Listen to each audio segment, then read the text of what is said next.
O primeiro-ministro de Israel, Benjamin Netanyahu, foi eliminado em decorrência de um ataque de mísseis iranianos. É essa mensagem que as agências de notícias iranianas e russas estão espalhando agora, saboreando informações absolutamente não verificadas. E são os mesmos meios de comunicação que, no primeiro dia da guerra no Irã, em 28 de fevereiro, chegaram a afirmar que o Ayatollah Ali Khamenei, na verdade, estaria vivo e que os americanos e israelenses estavam todos mentindo. Mas a ausência de Netanyahu em público nos últimos dias e o silêncio do governo de Jerusalém fizeram com que essas afirmações ganhassem grande repercussão nas notícias mundiais.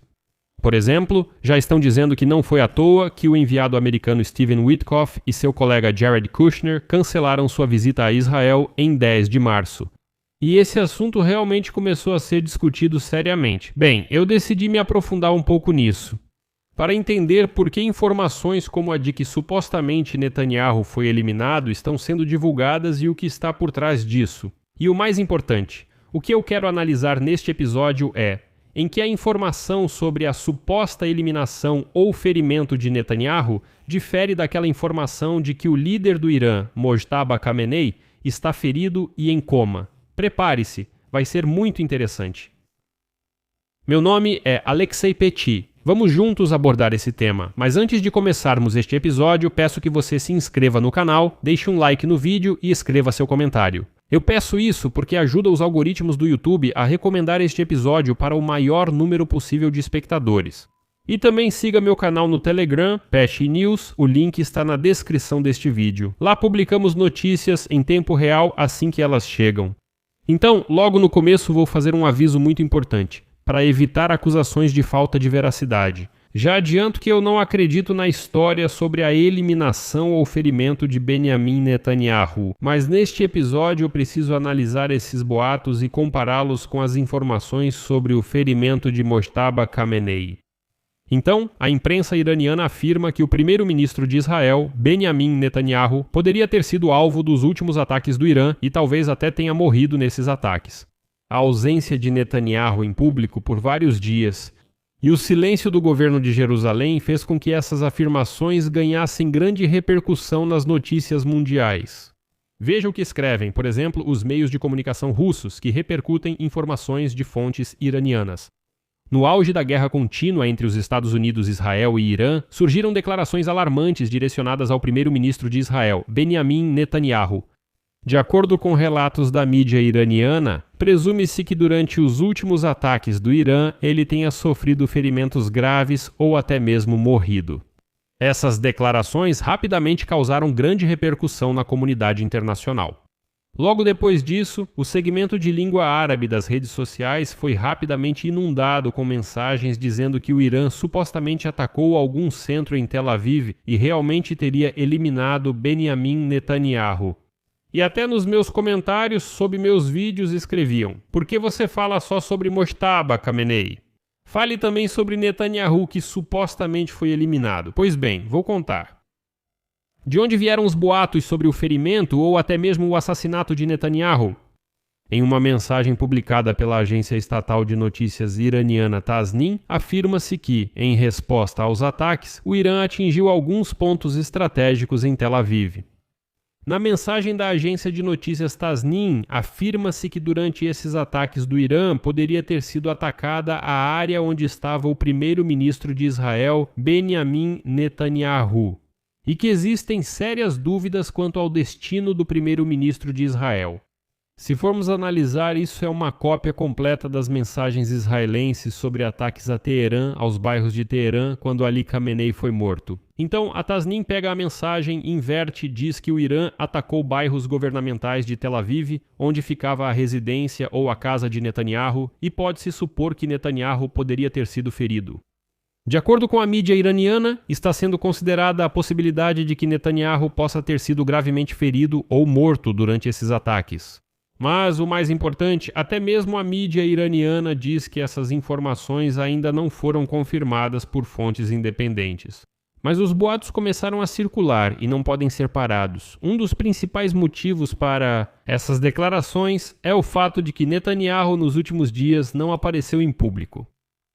A mídia iraniana escreve que já se passaram quase 5 dias desde a última aparição do primeiro-ministro de Israel, Netanyahu, na mídia. Chama a atenção também o fato de que Netanyahu, que normalmente publica mensagens em vídeo todos os dias, não fez nenhuma publicação em suas redes sociais pessoais nos últimos quase 4 dias. Durante esse período, as declarações atribuídas a Netanyahu foram apresentadas apenas por escrito, o que também é visto como um fator que aumenta as suspeitas. Dizem que Mojtaba Khamenei também fez apenas um pronunciamento por escrito. Embora especialistas observem que em tempos de guerra pode-se esperar que os líderes se afastem do público por questões de segurança. Ainda assim, a mídia iraniana afirma que não, esse silêncio ainda levanta suspeitas, o que, aliás, é algo sobre o qual realmente se pode pensar. A mídia iraniana também apontou que as medidas de segurança em Israel foram elevadas a um nível de emergência. De acordo com relatos, as medidas de segurança na área onde fica a residência de Netanyahu foram significativamente reforçadas. Mas a principal carta na manga do Irã é que os representantes dos Estados Unidos no Oriente Médio, Stephen Witkoff e Jared Kushner, realmente cancelaram sua visita a Israel no último momento. A visita estava marcada para 10 de março. A ausência de uma explicação oficial para o cancelamento levou a um aumento das especulações, mas isso não é tudo. A mídia iraniana já afirmou que, supostamente, além de Netanyahu, o ministro ultradireitista da Segurança Nacional de Israel, Itamar Ben-Gvir, também foi ferido ou até mesmo morto. Além disso, afirma-se que o irmão de Netanyahu e até mesmo Netanyahu também poderiam ter morrido em consequência do ataque à sua casa. E por fim, em Teherã, chama-se a atenção para o fato de que o governo israelense ainda não fez uma declaração oficial em resposta a todas essas acusações. Dizem: olha, a mídia iraniana já divulgou um monte de informações de que supostamente, enfatizo, Netanyahu foi ferido ou morto, e o governo israelense não reage de forma alguma, mas deveria ter reagido. E é aqui que chegamos ao ponto mais interessante e mais importante deste episódio. Os apoiadores do Irã já estão dizendo: olha, então qual é a diferença entre essa informação não verificada sobre Netanyahu e a informação sobre o ferimento do novo líder do Irã, Mojtaba Khamenei? Dizem que em ambos os casos são apenas boatos. Olha, essa é uma ótima pergunta, eu respondo com prazer. E eu recomendo que vocês ouçam este episódio até o final antes de começarem a tirar qualquer conclusão. Prestem bastante atenção. Na véspera, o jornal britânico The Sun escreveu que Mojtaba Khamenei estaria supostamente em coma. Ele sofreu graves ferimentos em um ataque aéreo, teve as pernas amputadas e ruptura no fígado ou estômago. Neste momento, ele está em coma em um hospital importante de Teherã. Ok, concordo. Até agora tudo soa exatamente como aquela informação de que Netanyahu foi morto. O jornal The Sun diz que ele está em coma. O mesmo ocorre quando a mídia iraniana diz que Netanyahu foi ferido ou morto. Mas vou trazer para vocês mais algumas fontes de informação sobre o destino e o estado de Mojtaba Khamenei.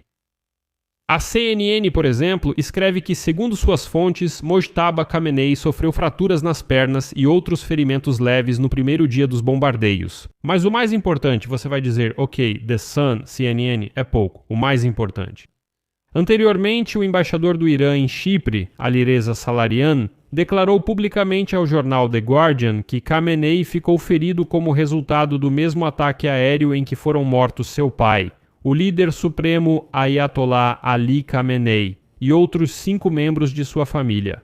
Segundo Salarian, esse funcionário iraniano, Mojtaba Khamenei, não aparecia em público nem se ouvia nada sobre ele. Durante vários dias desde o anúncio de sua nomeação para o mais alto cargo do Estado, isso foi explicado por seus ferimentos. E aqui há um ponto importante. A mídia estatal iraniana está usando os poucos materiais de vídeo de arquivo disponíveis com a participação do novo líder supremo, Mojtaba Khamenei, preenchendo quaisquer lacunas nos vídeos com imagens geradas por inteligência artificial. Não há novas imagens de Mojtaba. Em 11 de março, o New York Times noticiou o ferimento de Mojtaba Khamenei no primeiro dia da guerra. Menções indiretas sobre o estado de saúde de Khamenei Jr. também apareceram na mídia estatal iraniana. A televisão estatal e a agência estatal IRNA chamam Mojtaba Khamenei, citando de veterano de guerra ferido. A organização religiosa beneficente Comitê de Socorro do Imam Khomeini chama Mojtaba Khamenei de Janbaze Jang, que em persa significa veterano ferido em combate. E o mais importante, o porta-voz do Ministério das Relações Exteriores do Irã, oficialmente e publicamente, Esmail Bagaei, em entrevista ao jornal italiano Corriere della Sera, confirmou que Mojtaba Khamenei está ferido. Em resumo, há mais do que informações suficientes de que Khamenei está ferido. Já sobre o que aconteceu com Netanyahu, simplesmente não há informações, e todo o resto são apenas rumores. Aqui vou deixar reticências. Sua opinião, suas conclusões. Escreva nos comentários, inscreva-se no canal, ative o sininho e não se esqueça de deixar o like. Se este episódio foi interessante e útil para você, você pode apoiar o nosso canal do YouTube financeiramente com uma doação ou, por exemplo, com uma assinatura paga. Como fazer isso? Todos os links e dados estão na descrição deste vídeo, ou acesse pelo código QR. Essa também é uma forma muito conveniente de apoiar o nosso canal. Agradeço qualquer apoio que puder dar. É isso. Cuidem-se. Tchau a todos. Até mais.